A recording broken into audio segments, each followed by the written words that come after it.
How to breed cats. Method 2. Breeding your cat. 1. Identify when your cat will be fertile. Cats will usually only be fertile during the spring and summer, though indoor cats who are exposed to a lot of artificial light may be fertile year-round. Ovulation in cats is provoked by the act of mating, and if the cat doesn't ovulate, the cycle of fertile stages will probably repeat several times. Some cats won't demonstrate signs of this cycle in the presence of their owner, so pay attention to the tomcats in the neighborhood too. They will turn up when a female is in heat. The stages of the estrus cycle, excluding anestrus, which is when the cat isn't fertile in the winter, are: proestrus. This stage may last 1 to 2 days, but may be as short as an hour, and isn't seen in all cats.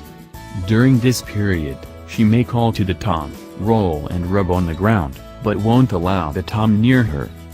Estrus. This stage usually lasts about a week, and is when the queen should be taken to the tom for mating.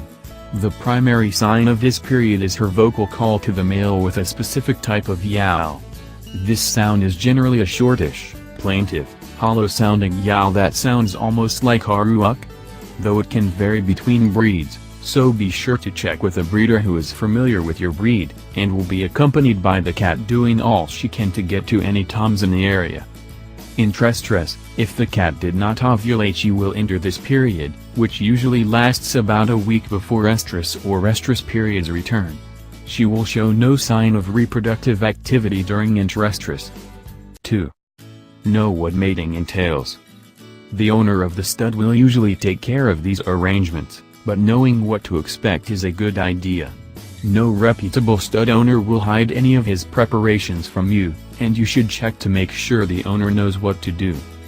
The tom needs a place to escape to just after mating takes place, as the female often reacts viciously.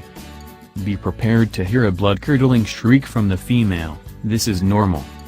Immediately after mating, the female will probably frantically groom herself for about an hour, during which time she won't allow anyone near her. After this, the estrus period will continue as it was before mating occurred until its natural end. It is important to make sure a cat is bred more than once during an estrus period, since she will not ovulate until after she has mated. 3 breedings a day for the first 3 days of the estrus cycle should produce a 90% chance of the queen ovulating. 3. Plan for second mating, if necessary. If your cat does not become pregnant on her first visit to the stud, there are several possible timelines. She didn't ovulate. If this is the case, she will become fertile again in about a week. She ovulated, but didn't become pregnant. This period is called metastress. It lasts 5-7 weeks, and during it she will not demonstrate any reproductive activity. She became pregnant, but the pregnancy was unsuccessful. If this is the case, she will become fertile again 2-3 weeks after losing the kittens. 4. Make sure your cat doesn't mate with any other toms.